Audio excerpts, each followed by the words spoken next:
So we're now in our third video about the compound interest, and in this video we're going to talk about particularly continuous compounding. Now let's go back to our example a while in the last video. So we answered this, if you can remember. So we have the same um, P principal amount. We have the same year. That's one. We have the same rate. That's 3%. And we're all asked to find the future value at different n. That's our compounding periods. That's also in our last video about compounding periods. Now notice here that as n increases, okay, this n here is 4, this n here is 12, this n here is 365, our future value also increases rather. So we can see here that the decimal increase a bit. So this is the centavos part, the centavos part, the centavos part. It might look so small and insignificant, but try to imagine instead of 2,000, it will become 2 million. This in centavos here will be quite hundreds. Okay, this will be hundreds, and this 8 will be tenths digit. This will be tenths, this will be tenths digit. And as our P increases and our R increases, the value, the difference between numbers with bigger compounding periods will try to increase also a bit. Now, question is, if your n, this n is 365, that's daily. What if you're going to compound, you're going to apply the interest every hour? Okay, so you multiply this by 24. How about if you're going to apply it every minute? You're going to have the interest every minute. And how about if you're going to have it every second? Okay, what about if you're going to have it every microsecond or every, let's try to imagine if you're going to compound it, apply the interest infinitely. Okay, what would be your F? What would be your future value? Will it also tend to become infinity? Actually, the answer is no. And that reserves another video. I'm going to have another video of that. Actually, as n increases, okay, as this n increases, there is what we call a constant that you will reach. Okay, try to imagine you have a one here plus your rate is 100%. You're going to double your money to make it simple, and you have 1 year. So our n is just um, as big as it is. So let's try to imagine if n is infinity or approaches infinity. Actually, you will reach some constant. That constant is what is seen here in our formula. Now, for the formula, the future value f for principal p compounded continuously, that is infinitely, every instant you're earning interest at an annual interest rate of r at time t. That you remember this part here, 1 plus r over n, this quantity part, okay, it will merge into actually a constant. That constant is what we call our E, our Euler's number.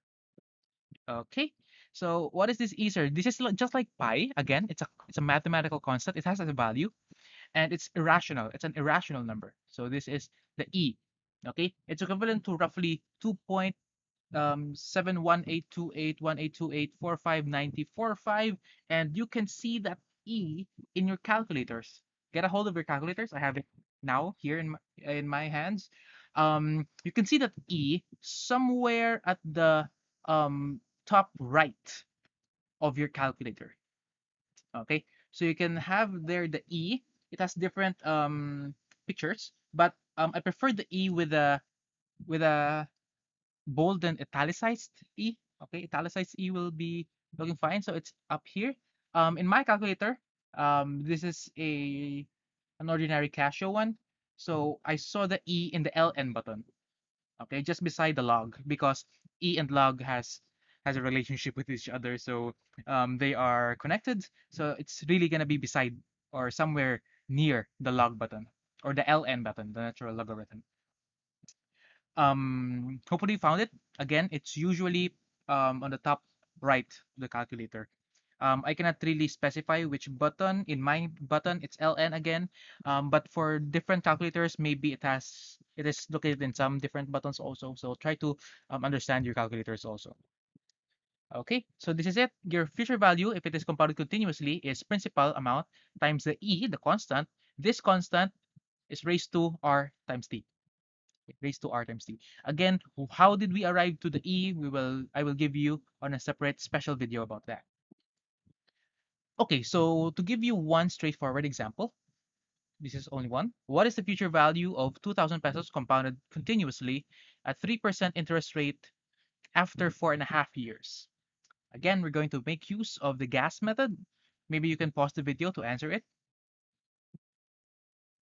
Okay, let's use the gas given ask solution. So for the given, this 2,000 pesos is clearly your P, okay, your principal amount.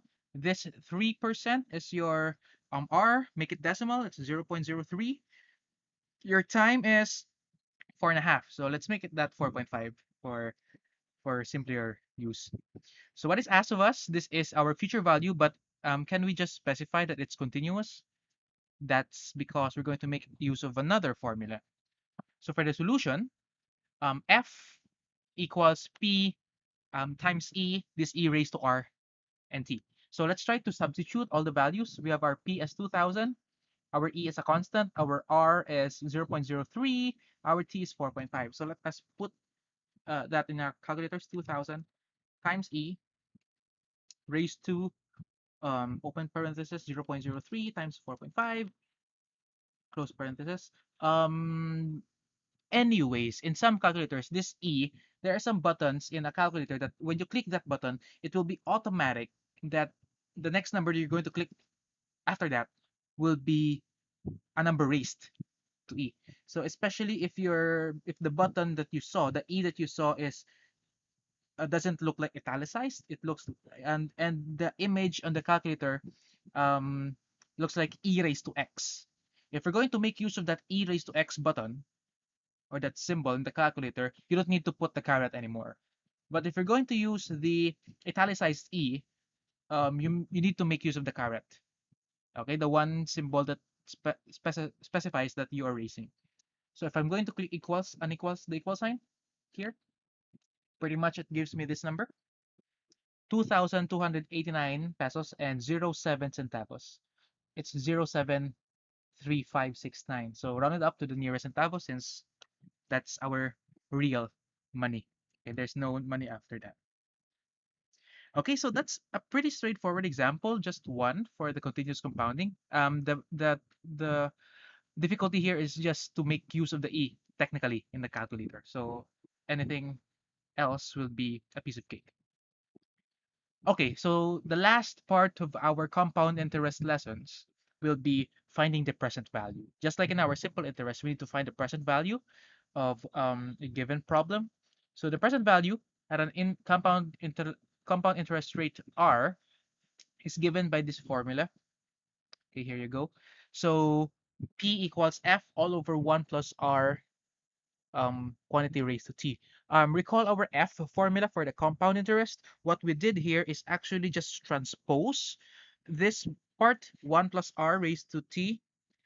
Um, Originally, this is beside P, if you can remember in our formula for the compound. So to get the value of P, isolate P, transpose this factor to the denominator of F. That's it. So that is if it is compounded annually. Okay, annually. What if the present value of the annual interest rate R compounded n times a year? Sorry, this should be n, not m. Okay, typographical error. N times a year. This is making use of compounding periods. So again, by the virtue of our original formula, transpose, isolate the p, and voila, this is what we'll get. Again, remember the formula for f. If we're finding f is p times this. Okay, isolate p, it will be written down below in the denominator of f. So this is our formula for in finding the p. If it has compounding periods, n times a year. Sorry. Now, in our latest lesson, so present value at an annual interest rate R compounded continuously, this will be our formula. The same thing again. Our formula for the f is p e raised to rt. Okay. Now, isolate the p. So we have p equals f over ert. By the virtue of laws of exponents, we can make this straightforwardly in one line, provided we put a negative sign in the exponent. So fe raised to minus rt. Anyways, they're all equal. Okay, this is just one rule of exponents applied. Okay, so this will be our last example in compound interests.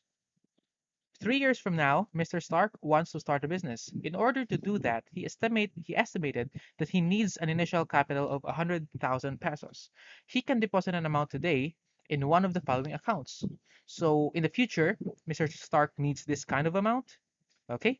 And he can deposit his amount right now to get this amount in the future. So he needs to choose the best account that will give him that.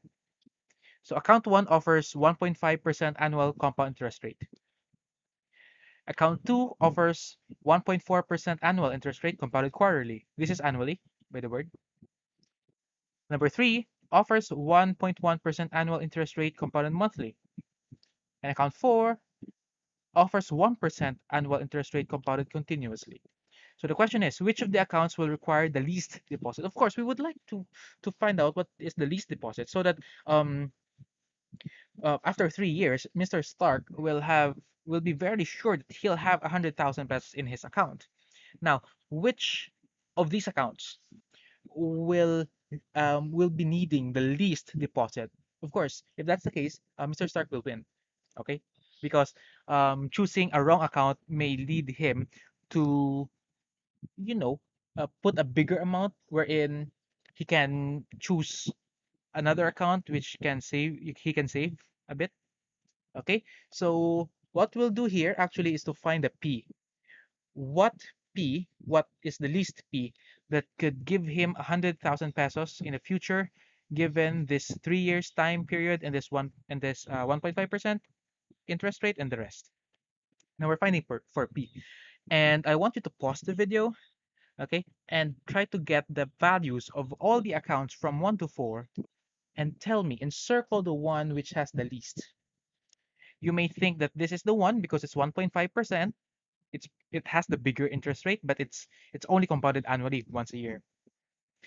Or you may think this is this one. This is only 1% compared to 1.5% interest rate, but this is compounded continuously. The interest rate is applied infinitely.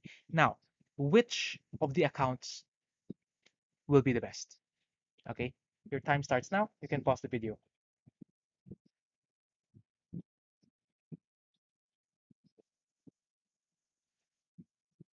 Okay, so I think you're done now. Now what are we going to do with account number one? Let's answer. Offers 1.5% annual compound interest rate. So we will get our calculators. Okay, I have mine here. Let's use the formula before that states that there's no compounding periods. So meaning R will be divided by 1. So the formula is future amount, that's 100,000 pesos, divided by open parenthesis 1 plus what's your R? 0.015. Make this decimal form. Close parenthesis raised to how many years? Again, 3. And the answer here is this 95,631 pesos and 69.699. So it becomes 70 cents. So if Mr. Stark um will want to have 100 pesos in after 3 years, and he's going to use account one, so he needs to deposit this kind of amount in account one. Okay, that's it. How about account two? So now it is compounded quarterly. Now we need to take into consideration the compounding periods. Now let's do that again. 100,000 for the future value divided by 1 plus 0.014 for the decimal part of this divided by that's quarterly.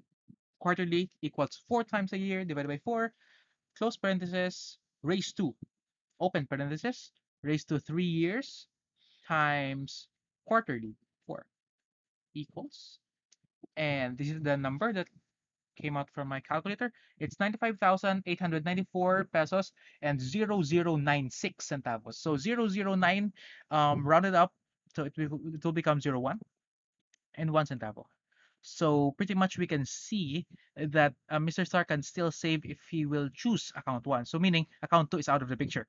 Okay, we're not going to choose account two because there's roughly 200 pesos difference, 150 pesos difference. Let's use account three. So that with the same formula with account two, 100 pesos, 100,000 pesos divided by 1 plus 1.1 decimal is 0.011 divided by compounded monthly. Now, it's even compounded um more than you know exactly 12 times a year. So maybe it's bigger than the quarterly, though the interest rate is smaller.